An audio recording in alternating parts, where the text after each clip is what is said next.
আজকে আপনাদের দেখাবো পিৎজা কিভাবে তৈরি করতে হয়। আর আমার এই সুন্দর পিৎজাটা আমি কিভাবে তৈরি করলাম তাই আজকে শেয়ার করব।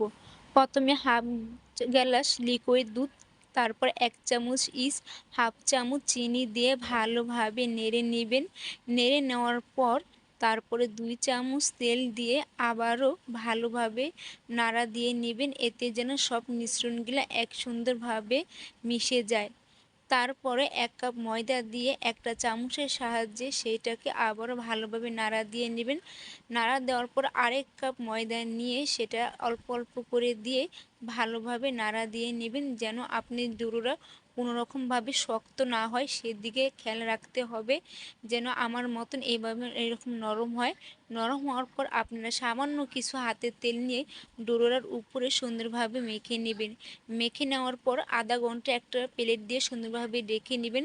আধা ঘন্টার পর প্লেটটা উঠানোর পর সেম আপনার এরকম ডোটা হবে। ডোটা হওয়ার পরে সুন্দরভাবে হাত দিয়ে মেখে নেবেন।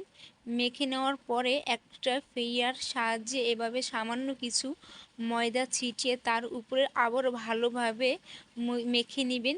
মাখার ফলে কি এই জিনিসটা আপনার আরও সুন্দর হয় আর নরম তুলতুলে হয়।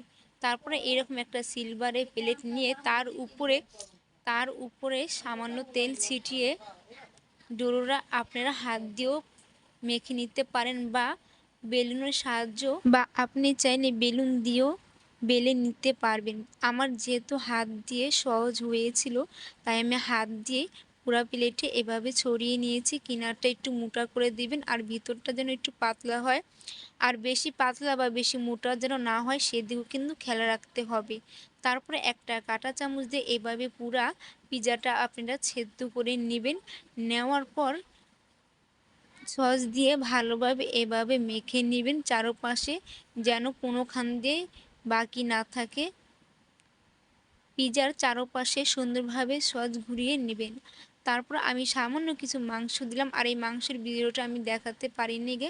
আপনারা যার যার মতন মাংসটা এরকম করে নেবেন। নেওয়ার পর আমি যেহেতু একটু ঝাল পছন্দ করি তার জন্য এক সাইডে আমি কিছু ঝাল দিয়ে দিলাম। আপনারা চাইলে চারপাশ থেকে ঝাল দিতে পারবেন। দেওয়ার পর আমি এভাবে কিছু কুচিয়ে নিয়েছি, তার উপর আমি সুন্দরভাবে দিয়ে দিলাম। আর আমি কিন্তু এই পিৎজাটা কিন্তু চুলার উপরেই করব, যেহেতু আমার ওভেন নাই। আমি বেশিরভাগই চুলাতে সব কিছু করি। মাশাআল্লাহ আমার পিৎজাটা কিন্তু চুলাতে অনেক ভালো হয়েছে, আর দেখতেও কিন্তু পিৎজাটা একদমই হুবহু দোকানের মতনই হয়েছে। আপনারা চাইলেও আমার মতন বাসায় বসেই 1 মিনিটের ভিতরে গরম গরম পিৎজা তৈরি করে নিতে পারবেন। আর আমার ভিডিও যদি আপনাদের ভালো লাগে অবশ্যই একটা লাইক, কমেন্ট, শেয়ার করে দিবেন। সবাইকে ধন্যবাদ।